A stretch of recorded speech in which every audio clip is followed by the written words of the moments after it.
Hoy, 14 de agosto, en tapa a tapa, continuaremos nuestra lectura del libro de Nehemías, la primera carta a los Corintios, uno de los Salmos y una porción del libro de Proverbios.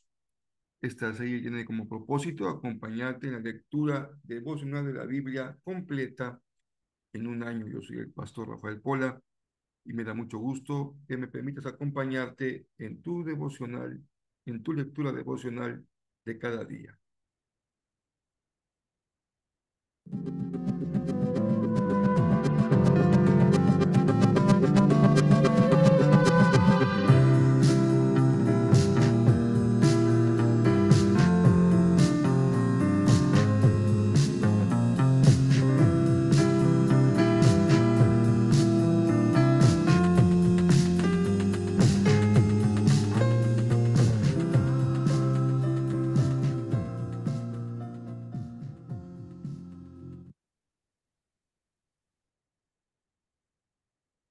Gracias al Señor, ya estamos en el día miércoles 14 de agosto y mayor bendición el que el Señor nos permita continuar nuestra lectura y nuestra meditación compartida de la palabra de nuestro Dios.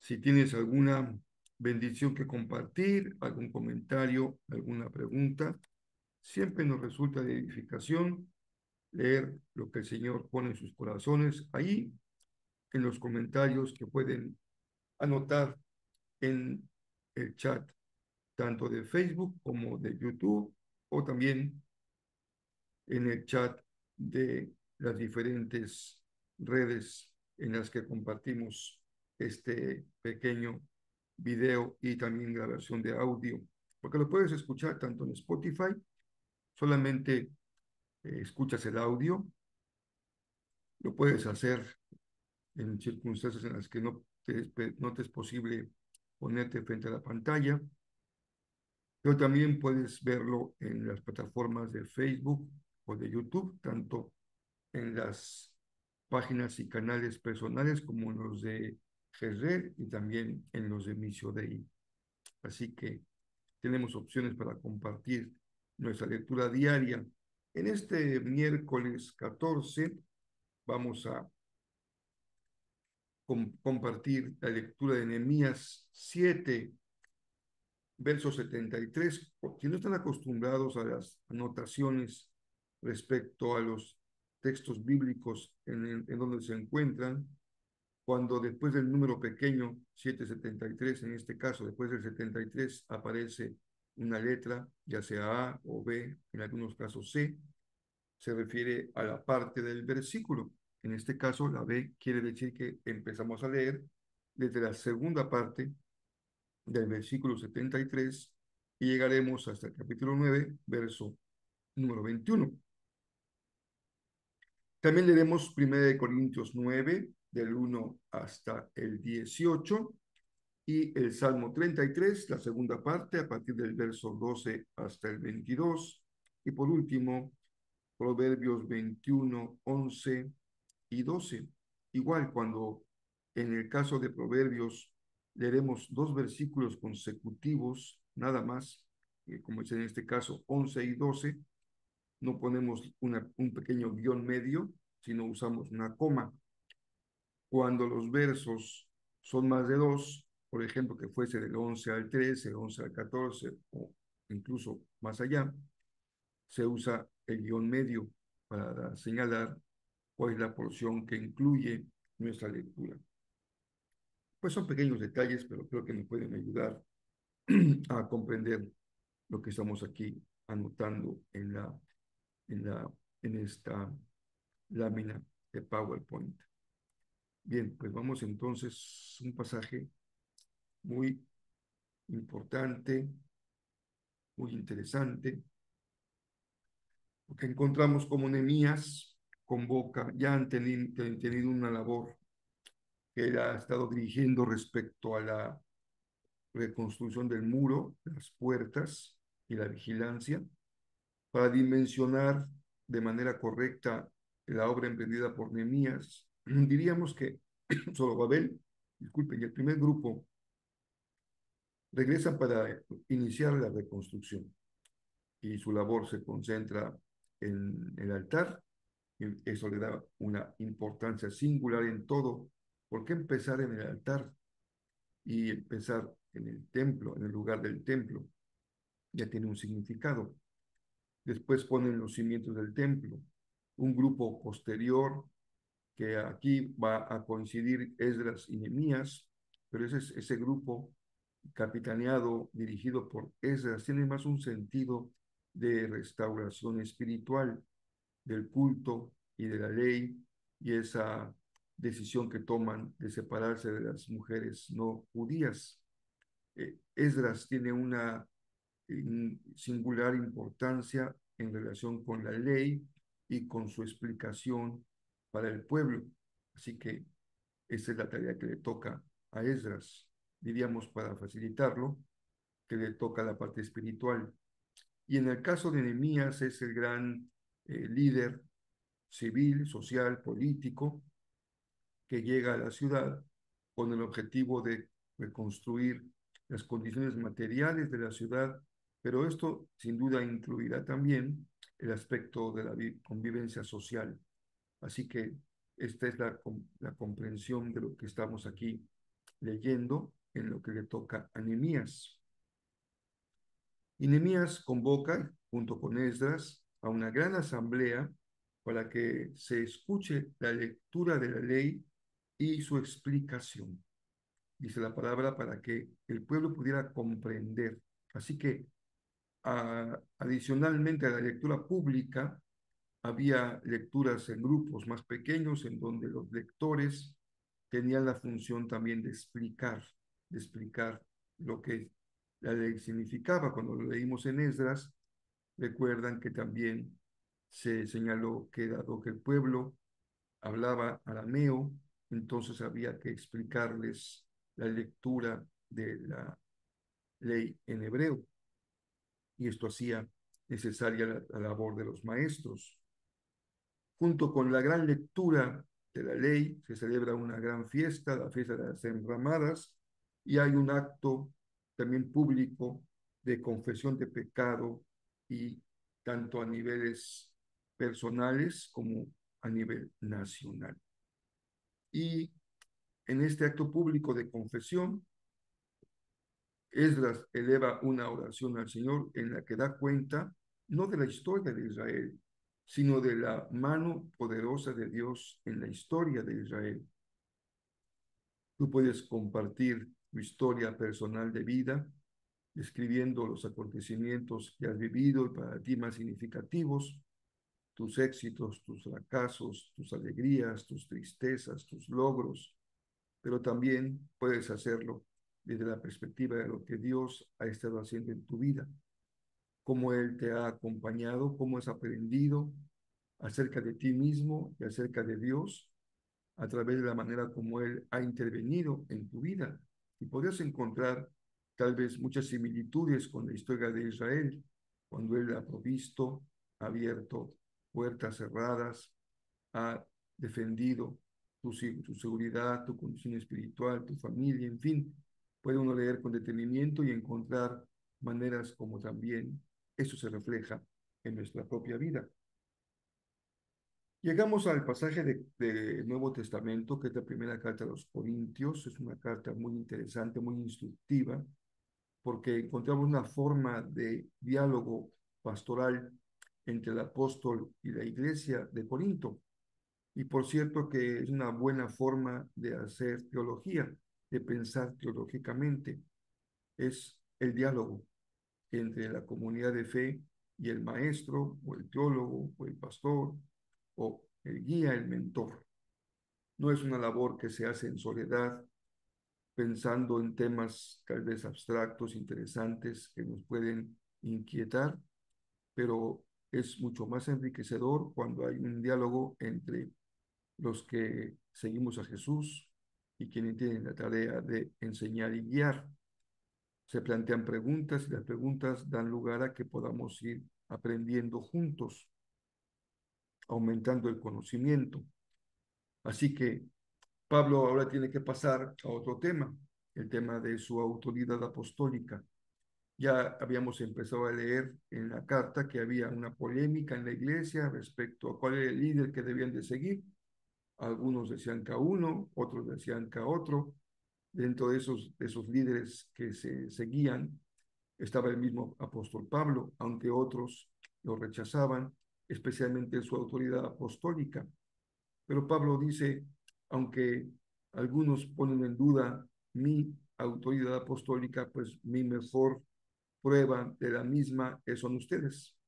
Dios ha testificado a mi favor, ha dado testimonio de mi vocación y mi llamamiento a través del fruto que he levantado en sus propias vidas. Han creído, han sido guiados y pastoreados por Pablo. Pero de las cosas que se le querían privar a Pablo eran de su sostenimiento y de recibirlo como a los demás apóstoles. Entonces Pablo dice, ¿por qué solamente Bernabé y yo no tendríamos derecho a llegar a ser hospedados con ustedes, a que nos acompañen nuestra familia, a que tengamos un sostenimiento por nuestra labor? Usa varios ejemplos y luego finalmente remata con un elemento bíblico, doctrinal, en el que utiliza ese pasaje de la Escritura en donde se habla de no poner sal al buey que trilla. Y dice Pablo, bueno, hay que comprender la palabra. No solamente se refiere al hecho mismo del animal, sino tiene un significado mayor. Y esto nos lleva a ese tema tan importante de la comprensión de lo que leemos. Tanto en el caso de los libros el cronista Esdras y Nehemías, tiene una importancia central la lectura y la explicación y la comprensión de la Biblia, en ese caso de la ley, como Pablo también necesita explicar el significado de la ley, de la palabra, para su comprensión. Y como pueden observar, aquí hay un gran ejemplo de cómo un principio general, no pondrás bozal al buey que trilla, tiene una aplicación particular. Y en este caso, este principio general se aplica para el mismo ministerio de Pablo y su relación con la iglesia. Lo importante es aprender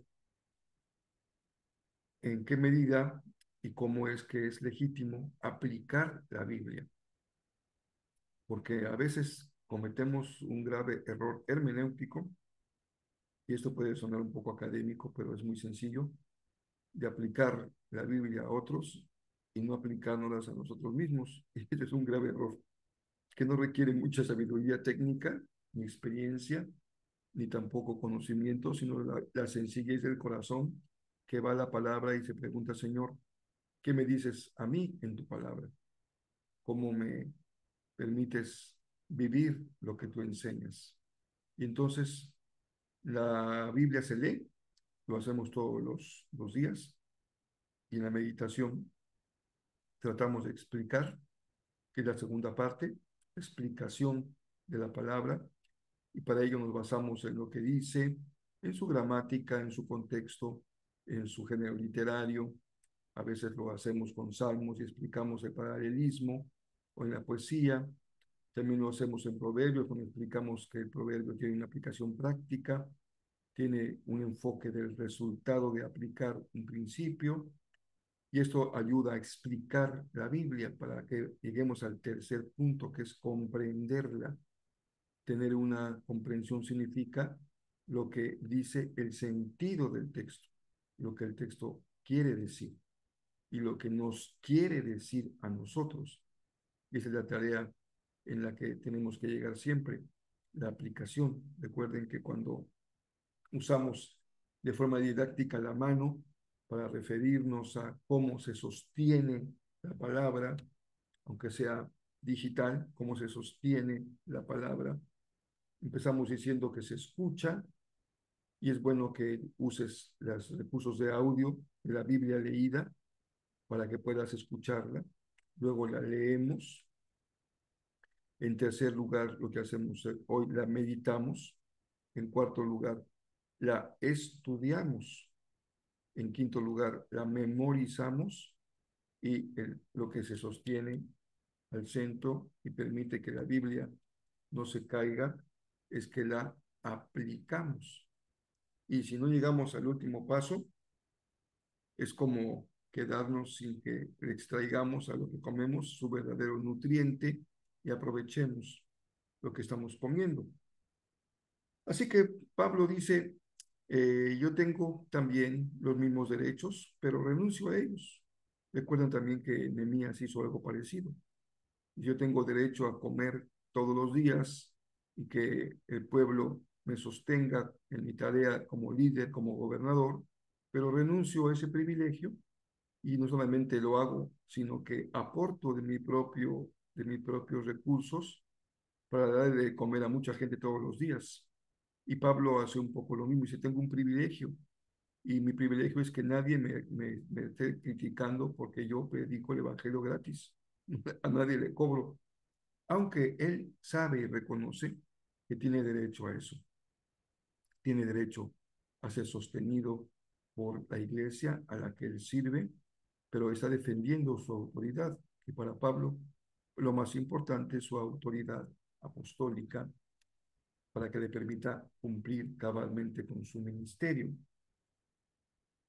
Y del Salmo 33, que es la parte final del Salmo que empezamos a leer el día de ayer, déjenme compartirles la lectura del verso 18 hasta el verso 22, que es un texto muy hermoso. Dice el Salmo a partir del verso 18, como ustedes saben, yo leo siempre aquí la Nueva Traducción Viviente. Pero el Señor vela por los que le temen, no se duerme, está atento, por aquellos que confían en su amor inagotable. ¿Ven el paralelismo? La segunda frase agrega algo a la primera. El tema es el mismo, pero el Señor vela por los que le temen. Pero también dice vela. La palabra vela no se repite en la segunda línea, pero la usamos para entender que es la misma idea. Por aquellos que confían en su amor inagotable. Temer se agrega confiar en su amor inagotable. Dice que los rescata de la muerte y los mantiene con vida en tiempos de hambre. Cuando hay necesidad extrema, el Señor provee para nuestro sostenimiento. Nosotros ponemos nuestra esperanza en el Señor, en nadie más. Él es nuestra ayuda y nuestro escudo. Nos defiende y nos ayuda. En Él se alegra nuestro corazón, porque confiamos en su santo nombre. ¿Quieres ser feliz? ¿Quieres vivir alegre? Confía en el Señor. Aunque tengas hambre, confía en el Señor. Y termina el verso 22 diciendo que tu amor inagotable nos rodee, Señor, porque solo en ti está nuestra esperanza. Espera en el Señor. Esa es uno de los privilegios del pueblo de Dios, esperar en el Señor. Finalmente, Proverbios 21, verso 11 y verso 12. Leo solamente el verso 12 que dice, el justo, con mayúscula, se refiere al Señor, sabe lo que ocurre en el hogar de los perversos. Él traerá desastre sobre ellos, porque Dios es un juez justo que castiga la maldad con el propósito de que haya un verdadero arrepentimiento. Querido hermano, hermana, no sé si ya le has abierto la puerta al Señor para que Él entre. Y una de las puertas que a veces le tenemos cerrada al Señor y no queremos que Él entre es la puerta de nuestro hogar. ¿Qué pasa adentro de tu casa? ¿Qué se está viviendo en tu hogar? Nos vemos cada domingo en la casa del Señor y nos gozamos. Nos vemos a veces acompañados por la familia, a veces no, pero generalmente nos saludamos, nos abrazamos, conversamos algunos minutos, pero pocos tenemos la oportunidad de saber qué pasa en el hogar de cada uno de nosotros. Y a veces no tenemos la confianza para abrir nuestro corazón, pero que el Señor te guíe a encontrar una persona, un compañero de oración un compañero de seguimiento, para que tengas en quién descansar. El domingo veíamos un tema muy, muy profundo y muy interesante. Cuando Pablo habla de Dios como el alfarero, dice, él hace vasos para adorno, así traduce la nueva traducción viviente, y él hace vasos como basureros. Y todos nos encantaría que Dios nos use como adornos en su casa, y pocos nos sentiríamos con el deseo de ser usados como basureros. Pero si Dios te permite un corazón dispuesto a que otros pongan sobre ti sus cargas, y usando esa expresión fuerte de Pablo, ponga en ti su basura, tú no te quedas con la basura para ti, ni permites que tu vida se contamine, pero sí estás dispuesto a ser de apoyo, a poner tus manos, a escuchar, a poner tus oídos, a poner tu corazón para recibir el dolor de otros, la lucha de otros. Y esto hace que nos ayudemos mutuamente y nos alentemos uno al otro. Porque el Señor conoce lo que hay en el hogar del impío. Y solamente tú sabes qué hay en tu hogar. Cuáles son las heridas, las luchas, las problemáticas, los desacuerdos, las faltas de comunicación, las ofensas. Porque no cabe duda que las ofensas más duras se reciben de los más cercanos. Y porque son los más cercanos, son los que más nos duelen. Pero también, hermanos, salimos del espacio del lugar del que recibe para también ubicarnos en el lugar del que da, porque a veces somos nosotros los que ofendemos, los que lastimamos, los que usamos las palabras como garrotes, y nuestro enojo no encuentra otra salida más que la de ofensa. Por eso les invito con mucho cariño a que no se pierdan nuestro próximo curso, que tiene como tema las emociones. ¿Recuerdan la película que fue un gran éxito? Intensamente o inmensamente, bueno, ustedes saben a cuál me refiero, la de dibujos animados, y pues la número uno era el personaje cuando era niña y luchaba con sus emociones como niña. Después la película 2, que es la más reciente, ya el personaje es un adolescente y entonces lucha con sus emociones como adolescente, pero de acuerdo a nuestra etapa de vida, tenemos diferentes aspectos emocionales con los que tenemos que tratar.